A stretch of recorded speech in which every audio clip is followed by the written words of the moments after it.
Hello everyone, welcome to Sprint UPSC. We are discussing class 11's NCERT Indian Constitution at Work and we are on chapter 6 Judiciary.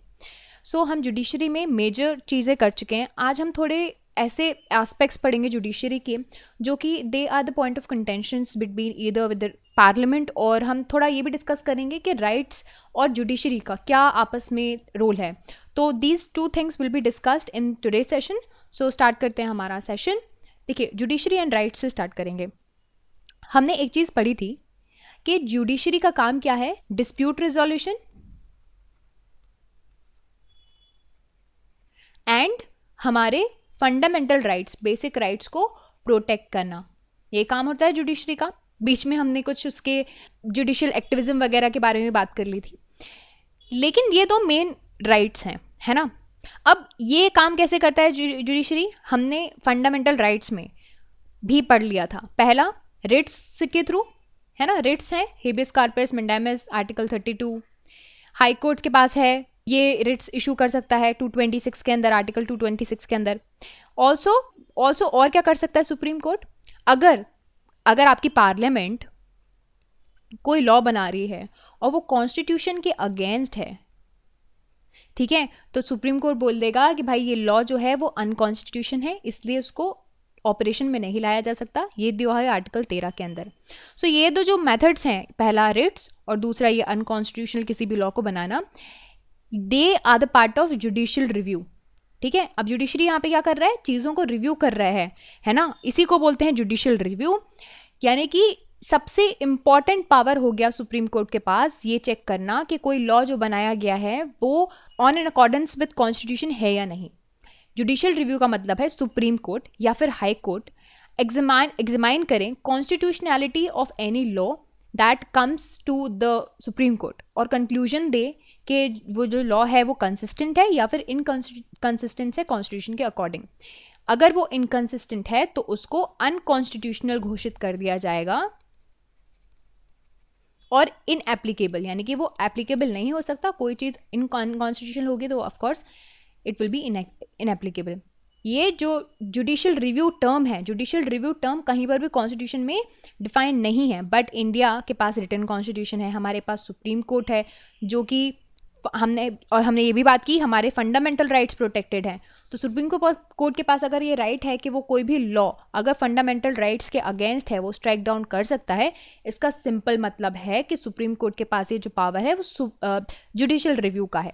Now supreme court के पास जो power है judicial review का, distribution of power के relations में भी use कर सकता है. कैसे, हमने पढ़ा था सेवेंथ शेड्यूल में है क्या, सेवेंथ शेड्यूल में है लिस्ट्स. लिस्ट में दी हुई है central list, state list, concurrent list. Central list पे सेंट्रल गवर्नमेंट लॉ बना सकती है, स्टेट लिस्ट पे स्टेट गवर्नमेंट लॉ बना सकती है, कॉन्करेंट लिस्ट पे दोनों बना सकते हैं. अब अगर सेंट्रल गवर्नमेंट ने कोई लॉ बना दिया और अगर स्टेट्स बोलते हैं कि भाई हमारा कंसर्न स्टेट का सब्जेक्ट है, तब स्टेट सुप्रीम कोर्ट के पास जा सकते हैं. ठीक है, स्टेट जाएंगे सुप्रीम कोर्ट के पास कि भाई इन्होंने ऐसा क्यों लॉ बना दिया हमारी लिस्ट पे. अगर सुप्रीम कोर्ट अग्री करता है इनके साथ तो सुप्रीम कोर्ट कह देगा कि सेंट्रल गवर्नमेंट ने जो लॉ बनाया है वो अनकॉन्स्टिट्यूशनल है.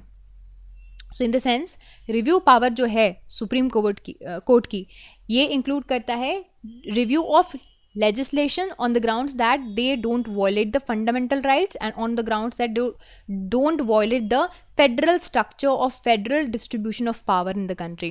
So और ये रिव्यू पावर दूसरे केस में भी चलता है. अगर स्टेट गवर्नमेंट कोई लॉ बना दे सेंट्रल गवर्नमेंट के लिस्ट पे तो भी ये सेम ही चीज़ होगी. ठीक है.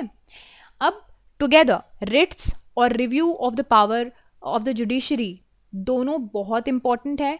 रिव्यू का मतलब जुडिशरी इंटरप्रेट करेगा, जो भी लॉ लेजिस्लेचर पास करेगा उसको देखेगा कि वो कॉन्स्टिट्यूशन के अकॉर्डिंग है या नहीं. बहुत से लोग ऐसा सोचते हैं कि ये जो फीचर है जुडिशरी को प्रोटेक्ट करने का पावर देता है कॉन्स्टिट्यूशन को, ऑल्सो हमारे सिटीजन्स की राइट्स भी प्रोटेक्ट करने का पावर देता है. ऑल्सो जब PIL आ गया, PIL से हम सिटीजन्स के जो राइट्स हैं वो भी प्रोटेक्ट हो रहे हैं. तो ये एक बेनिफिशियल पॉइंट है. बट इसी चीज़ को थोड़ा कंट्रोवर्शियल तौर से भी देख सकते हो आप. कैसे, अब हम ये समझेंगे जुडिशली एंड पार्लियामेंट कैसे जाते हैं साथ साथ में. सो हमने देखा कि देखो कोर्ट्स जो है इसके बियॉन्ड भी जा सकते हैं यार. कोर्ट्स के पास जुडिशियल रिव्यू का पावर आ गया तो भाई वो कुछ भी करेंगे. इसीलिए कुछ ऐसी चीज़ें हैं जिनको बियॉन्ड रखा गया है जुडिशियल रिव्यू से. क्या कौन सी चीज़ें? Such as powers of president, governor के पावर। बहुत से ऐसे केसेस भी हुए हैं जहाँ पे सुप्रीम कोर्ट एक्टिवली इन्वॉल्व हुआ है एडमिनिस्ट्रेशन ऑफ द जस्टिस में by giving the direction to the executive agencies. Executive agencies को बहुत से डायरेक्शन देने में सुप्रीम कोर्ट ने बहुत काम किए हैं। जैसे कि मान लीजिए बहुत से केसेस में जो सीबीआई को डायरेक्शन दिया कि इन्वेस्टिगेट करो पॉलिटिशियंस के लिए या फिर ब्यूरोक्रेट्स के लिए। हवाला केस में बहुत से केसेस हैं, आपको देखने मिल जाएंगे, Narasimha Rao case and all. So यहाँ पे जुडिशरी का एक्टिव रोल रहा है in terms to control the executive also. And but यही चीज़ जो होती है ना, पॉइंट ऑफ कंटेंशन बन जाती है, क्योंकि हमारे 3 ऑर्गन स्पेसिफाइड है ना। कौन कौन से? एक है लेजिस्लेचर, दूसरा है एग्जीक्यूटिव, तीसरा है जुडिशरी। एकदम अलग अलग हमारे संविधान में अलग अलग, भैया इनको अलग अलग फंक्शन दे दिए हैं, अपने अपने फंक्शंस करो, खुश रहो।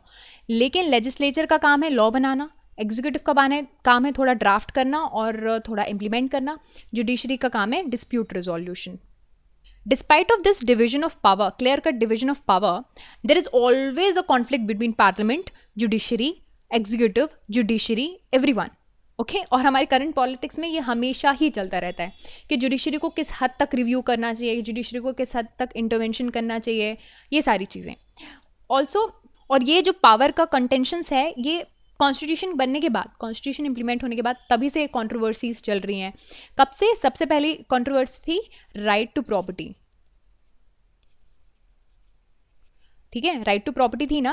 राइट टू प्रॉपर्टी पहले हमारे यहाँ फंडामेंटल राइट था, फिर पार्लियामेंट ने क्या किया? पार्लियामेंट ने कहा कि फंडामेंटल राइट अब नहीं रहेगा, इसको हम एक नॉर्मल लीगल राइट बनाएंगे। पार्लियामेंट को क्या करना था? Parliament wanted to put some restrictions to hold the property, है ना, right to property, right to hold the property. Land reforms में कुछ रिफॉर्म्स चाहिए थे। सो कोर्ट्स का कहना था कि हमारे कोर्ट्स का कहना था कि पार्लियामेंट फंडामेंटल राइट्स को कहीं से भी इन्फ्रिंज नहीं कर सकता, रेस्ट्रिक्ट नहीं कर सकता। फिर पार्लियामेंट ने ट्राई किया कि भाई कॉन्स्टिट्यूशन ही अमेंड किया जाए। फिर कोर्ट का कहना था कि अमेंडमेंट भी है फंडामेंटल राइट में, वो नहीं किया जा सकता। फिर 1967 और 1973 के वक्त पे बड़ी कंट्रोवर्सी बहुत सीरियस हो गई। लैंड रिफॉर्म्स के अलावा बहुत सी और भी चीज़ें थी, जैसे कि प्रिवेंटिव डिटेंशन, हम इसके बारे में पढ़ चुके हैं। Laws which are governing the governing job, government reservation in the governments job, फिर private property for public purposes. So all of these are the examples of the conflict between the legislature and the judiciary. फिर बहुत famous case 1973 का case, supreme court ने decision दिया कि बहुत ही important है अब ये ऐसा रेगुलेशन देना और बताना the relation between the parliament and the judiciary since then. और फिर उसके बाद फिर 1973 में बहुत ही इंपॉर्टेंट डिसीजन लिया गया, जिसको बोला जाता है केशवानंद भारती केस। तब से आपको रिलेशंस पता चल गए पार्लियामेंट और जुडिशरी के, तब से। सो इस केस में क्या हुआ? इस केस में कोर्ट ने रूल किया कि कुछ बेसिक स्ट्रक्चर होगा,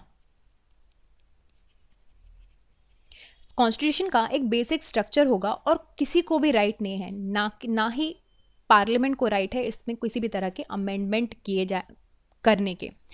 और पार्लियामेंट या फिर कोई भी व्यक्ति इन बेसिक स्ट्रक्चर को चेंज नहीं कर सकता, वॉलेट नहीं कर सकता। बेसिक स्ट्रक्चर में क्या आता है? इसमें कुछ बेसिक चीज़ें आती हैं, जैसे कि सुप्रीमेसी ऑफ द कॉन्स्टिट्यूशन। अब सुप्रीमेसी यानी कॉन्स्टिट्यूशन की, यानी कि इसके अलावा this is the rule book, this is the law of the land, इसके बियॉन्ड कुछ नहीं जा सकता। फिर कुछ चीज़ें जैसे कि यूनिटी, सोवेरेंटी, है ना, democratic principles, Republican form of government, federal character of the constitution, separation of power specially, और इंडिविजुअल फ्रीडम। ये क्या है? ओवर द टाइम और भी फीचर ऐड कर दिए इन्होंने, rule of law, judicial review, parliamentary system, rule of equality. ये सारे क्या हैं? बेसिक राइट्स हैं, बेसिक चीज़ें हैं, बेसिक स्ट्रक्चर हैं। तो सुप्रीम कोर्ट का कहना था इस केस में कि बेसिक स्ट्रक्चर को चेंज नहीं कर सकते, उसके अलावा जो चेंज करना है करो। फिर इसमें 2 चीज़ हो गई, फर्स्ट राइट टू प्रॉपर्टी, फिर बेसिक स्ट्रक्चर का पार्ट नहीं रखा कोर्ट ने, उसका मतलब अब राइट टू प्रॉपर्टी हटा लिया जा सकता है। सेकेंडली कोर्ट ने बोला, कोर्ट ने रिजर्व किया अपने आप को about the right to decide whether the matters are the part of basic structure और नॉट। अब ये कोर्ट डिसाइड करेगा कि बेसिक स्ट्रक्चर है या नहीं है। ये क्लासिक एग्जाम्पल है, बेस्ट एग्जाम्पल है how judiciary use its power to interpret the constitution, right? This is how it do.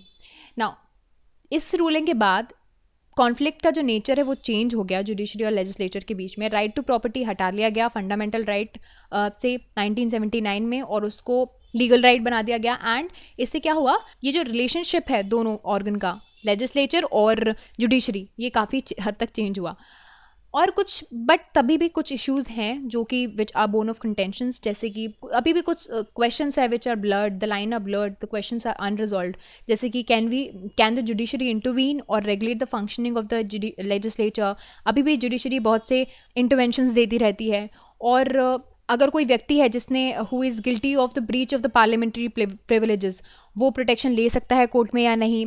या फिर कोई लेजिस्लेचर का कोई मेंबर है जिसके अगेंस्ट जुडिशरी एक्शन लिया गया है, तो वो कोर्ट का प्रोटेक्शन ले सकता है या नहीं. These lines are and these questions are unsolved. Similarly constitution ने प्रोवाइड किया है कि जो जजेस का कंडक्ट है वो पार्लियामेंट में डिस्कस नहीं कर सकते. हमने पढ़ा था ना, हमने पढ़ा था ना. इसका मतलब ये है, बट तभी भी बहुत से केसेस हुए हैं पार्लियामेंट में, स्टेट लेजिस्लेचर में, जब जुडिशरी के फंक्शंस पे एप्रीहेंशंस किए गए हैं. और जुडिशरी ने भी क्रिटिसाइज़ किया है लेजिस्लेचर को और इश्यूज़ किए हैं कुछ इंस्ट्रक्शंस कि भाई ऐसे करो, ऐसे लेजिस्लेटिव बिजनेस होना चाहिए आपके लेजिस्लेटिव में, ऐसा काम होना चाहिए. सो इन इशू से ये शो होता है कि there is a delicate balance between two organs of the government. बहुत ही डेलिकेट है ये जो रिलेशनशिप है, बहुत ही ज़्यादा कमज़ोर है यू कैन से, और बहुत ज़्यादा नाजुक है. ऑल्सो ये सबसे ज़्यादा इम्पॉर्टेंट भी है, ठीक है, क्योंकि these are the structures of the system, है ना. Judiciary, legislature, all of these things, they are the pillars of our system. So इनके बीच में कंटेंशंस पूरे देश को इफेक्ट करता है. So this is how it is. So guys, आज के सेशन में हमने पढ़ लिया judiciary and rights, judiciary and parliament. I hope you understood these points, and by this the chapter is ended. So if you like this video, please do subscribe to our YouTube channel for more videos and updates, and also download our Sprint to UPSC App to Practice book chapter and topic wise. Remember, just reading books or watching videos won't help unless you practice thoroughly. Identify your mistakes and work to improve your performance, and Sprint UPSC is the perfect app to do all of this. अगर आपको ये video पसंद आया हो तो हमारे YouTube channel को subscribe कीजिए और वीडियोज़ एंड अपडेट्स के लिए. साथ ही साथ डाउनलोड कीजिए स्प्रिंट यूपीएससी ऐप. यहाँ पर आपको अपनी books chapter and topic wise आप प्रैक्टिस कर सकते हैं. देखिए, सिर्फ बुक पढ़ने से या फिर वीडियोज़ देखने से मदद नहीं मिलेगी जब तक आप अच्छे से प्रैक्टिस नहीं करोगे. सो अपनी मिस्टेक्स को जानिए एंड परफॉर्मेंस को इम्प्रूव कीजिए, और स्प्रिंट यूपीएससी इसके लिए परफेक्ट ऐप है. So I will see you. Thank you so much.